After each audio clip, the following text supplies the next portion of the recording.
Hi there. Welcome to a new episode of An Ordinary Review with PJ. Today I'm reviewing a movie which is a biographical movie on a man who created the biggest financial fraud in the US.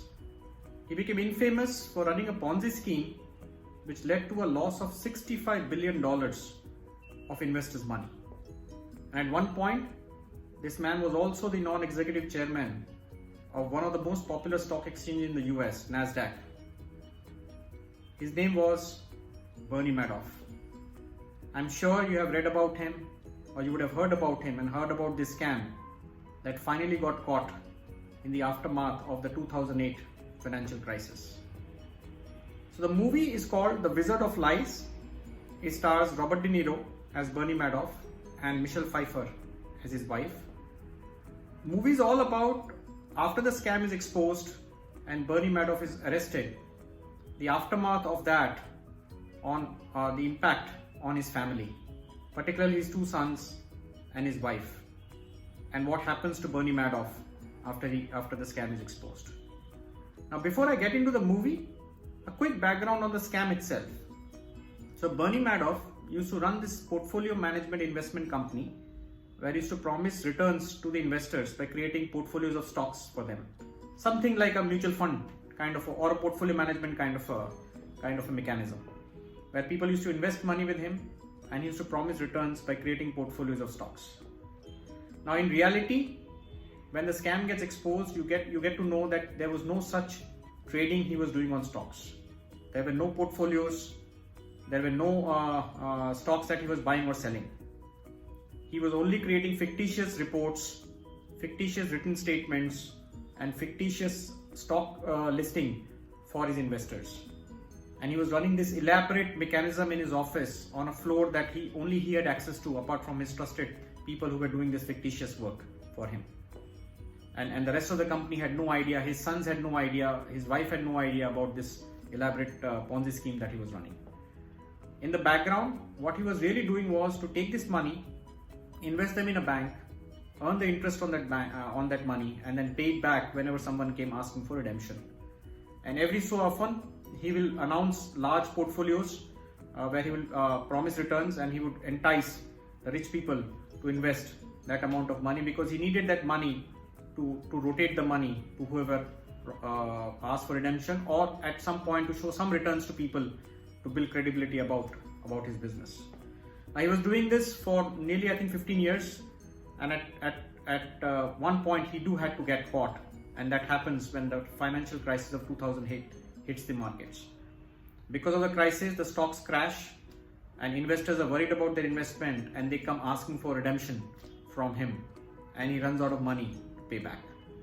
And when he's left with only $175 million is when he realizes that that's the end of the road for him, and now he needs to tell his sons and his family that this was all a sham, and he has to admit that he was running this scam, and he has no other option but to expose himself, which is what he does. He informs his sons, and both of them are flabbergasted about what their father was running, and they are completely heartbroken when they realize that all the money and all the elaborate company that their father had created was nothing but a huge sham and a big lie.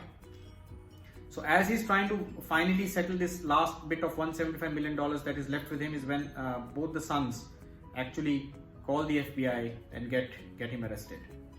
And the movie is on that impact of the exposure of the scam on both of them and the wife, and of course everybody around in terms of the investors and all that goes through in Bernie Madoff's life post the exposure of the scam. In terms of the impact, both the sons obviously face the brunt of it. People think that they are part of the scam. In reality, they had no idea what their father was doing.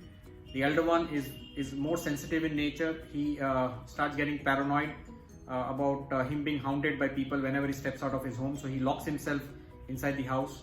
He starts staying away from his wife.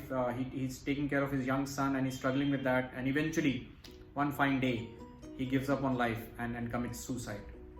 The younger one continues to battle the case legally, but at some point he also loses his life to cancer. Bernie Madoff finally does acknowledge his role on the scam. He apologizes to his family about the deeds that he did. He apologizes to the investors, and he's eventually convicted, and he's serving jail time right now. His wife, played by Michelle Pfeiffer, also goes through her own trauma. She had steadfastly stood with her husband for 51 years, and she feels betrayed about the acts that he did. Not only that, she feels more betrayed because her own family, that her sister had invested money on her insistence in her husband's firm, and she too lost all her money. And eventually, when it comes to a time where she needs to decide between her husband and her sons, she finally decides to be with her sons and leaves Bernie Madoff and goes on to live with her sister. So the movie is about the aftermath of the exposure of the scam and the trauma that the family goes through, and obviously the other investors who go through. I would recommend, it's a good watch. Acting wise, Robert De Niro, Michelle Pfeiffer are very, very seasoned actors. Whenever they're on the screen, you simply enjoy. And Bernie Madoff's character, played by Robert De Niro, is absolutely fantastic. All the other actors also play their part very well. It's a well-acted movie and a well-directed movie. I think a drama, a real-life drama that I'm sure you will enjoy. The only thing that troubled me in the movie was that in all such movies, like what happened even in the Harshad Mehta series that I reviewed, at some point, because of the impact that the family goes through and the way it is portrayed, you start getting this sympathetic feeling for the main perpetrator, in this case Bernie Madoff. But in reality, and the way the character is portrayed by Robert De Niro also gives you that conflict, because you love Robert De Niro too much, and at some point the character that he's playing and the man and the actor that he is leads to that kind of a conflict in your mind, whether to like the guy or hate the guy. But in reality, I think Bernie Madoff deserved what he got. He had to be punished because of the kind of scam that he ran, and led to a loss of huge amounts of money for so many investors. So he had to be punished, and the punishment was justified.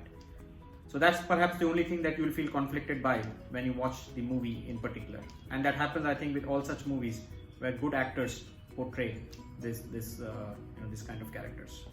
But as I said, it's a very enjoyable movie, something that I'm sure you will love to catch up on a good weekend. This movie is called The Wizard of Lies. It's available on Disney Hotstar. Thank you for watching my review. Thank you for subscribing to my channel and sharing your feedback.